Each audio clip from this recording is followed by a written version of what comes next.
Yo, so what's good, man? Snabe Rings, right here, Skull Tribe TV.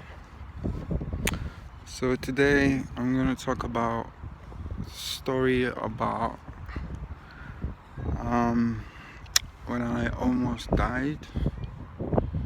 So that's gonna be the story I'm gonna talk about today. So this is the story of when I was young and I almost died. It's actually a sad story because I almost lost my life, Um, so yeah, I'll try this way today. So almost lost my life, and I'll keep it this way.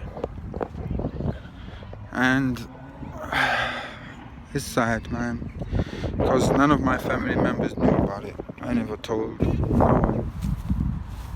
I never told anyone. So yeah, today I'm in the park again with my wife and kid, just chilling. So yeah. So I never really told anyone about it. I just kept it to myself. Because I was being mischief, I was being naughty. So I was just being, do you want me to push that? I was just, basically, we used to run after trucks, like back in Africa, Swaziland, the sugar cane, the trucks that carry sugar cane. They carry them from the fields. They take them from there and transport them to the factories where they're gonna be changed into sugar. So basically, we used to chase after those trucks to try and get a bit of sugar cane after school or before school, because that sugar cane was good. It was really good, to be honest. So we would run after it. So the way I started, like I used to see other people do it, and then I used to ask them for their sugar cane, and some of them would give, some of them wouldn't. Some of them would sell it. So if you buy it, you would taste it and be like, this is really good.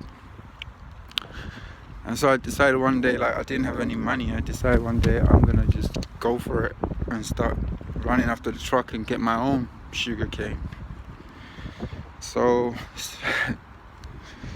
one day after school, a group of us, basically this is like, because I started slowly, like it was just a habit, man. It was just a bad habit. I started slowly. So one day, this particular day is it was after school. I was with a group. We're just standing outside the school, just waiting. I don't know if the teachers were aware of this or not. I don't know if they knew or if they cared. I don't know, or if there was nothing they can do. I don't know, because this was such a pandemic. Like, so many children and kids died in Swaziland in Africa, because of this. They were crushed. Like, trust me, like some of them are probably disabled, their legs chopped off. I don't know, man. Like, I used to hear stories about that. But yeah, so on this particular day, we see this truck coming and we chase it, we can't get anything, bro. So decided to go. We were in a secondary school, so we decided to go to the primary school, because it was like a highway, so the truck would just pass on the highway. So the schools were just like right next to the highway. So imagine. So yeah, so we went, and then one truck came. There was about 5 of us, like from the trailer, like in the back in the trailer, just trying to pull from the standing from the from the side of the road, like on the pavement, like just trying to pull that sugar cane, just trying to pull, because the truck's moving slowly and it's moving uphill a bit, you know, but there's traffic lights as well. So, but it's not like uphill. It wasn't like such a hill. It was just, you know. So I started pulling and pulling, and then one guy tripped and fell. I think, no, he tripped and then he tripped me, and then I fell. I'm the only one who fell, actually. And I fell and I found myself under the truck, which was very scary, very, very scary, because at that point I thought I was done. I thought that was it. I thought I was gone, to be honest. I thought, yeah, this is it. This is me. I'm done. Finito. No more. And I remember looking down and I saw the tires just coming towards me. I just remember closing my eyes and just getting ready for it, to be honest. And then suddenly I just spinned, like I just rotated and just spinned out into the pavement somehow. I don't know how, but yeah, that's what happened. So I spinned out quickly, like, I don't know, it's like something just pushed me out. Like, must have been God, man. Must have been God. You know, since that day, like, I started searching for God in my heart. I started looking for God, because I knew I wouldn't have escaped that by myself. He must have sent his angel, or must have done something there to save my life, man. Because I was gone. I was right under there and I was gone. And then when I came out, all my toes were full of blood. Couldn't walk properly. I was crying. I looked around, nobody was there. Everybody disappeared, bro. Like, I think when they looked, they thought I'm done. I think people thought, oh, he's gone, and they ran for it. So yeah, and I never told anyone. So I went back to school, got my clothes, got my uniform, some of my stuff, because I think we were playing football during that day as well. So I got my stuff and I went home. From that day onwards, I never chased after those trucks. From that day onwards, I just used to look at them.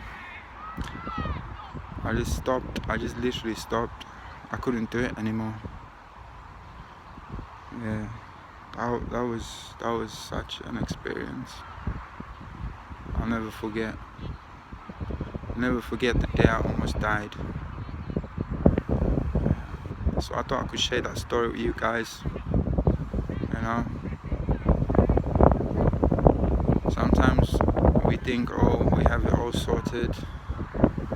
You know, we're gonna live 100 years. We're gonna live, but you don't know. Especially if you're not in God, you don't know what tomorrow brings, man. You don't know. But I believe that when you give your life to God, He will protect you. He will save you. He will speak to you. He will tell you what's wrong and what's right. You know, but if you're not in God, if you haven't accepted Jesus Christ into your life, I don't know how that works, but I don't know, like, I don't know, man. I think it's better when you've accepted the Lord into your life to lead your life. I think you can live to 100, but without God, I don't know if you can live to 100 if you haven't accepted Jesus in your life. That's just me anyway. But yeah. So yeah, man. So if anyone thinking of doing some dodgy stuff and you're thinking about, you know, doing something that could risk your life, don't do it, man. Don't do it, bro. Don't do it. But yeah, all good. See you on the next story. Snabe Rings. Peace.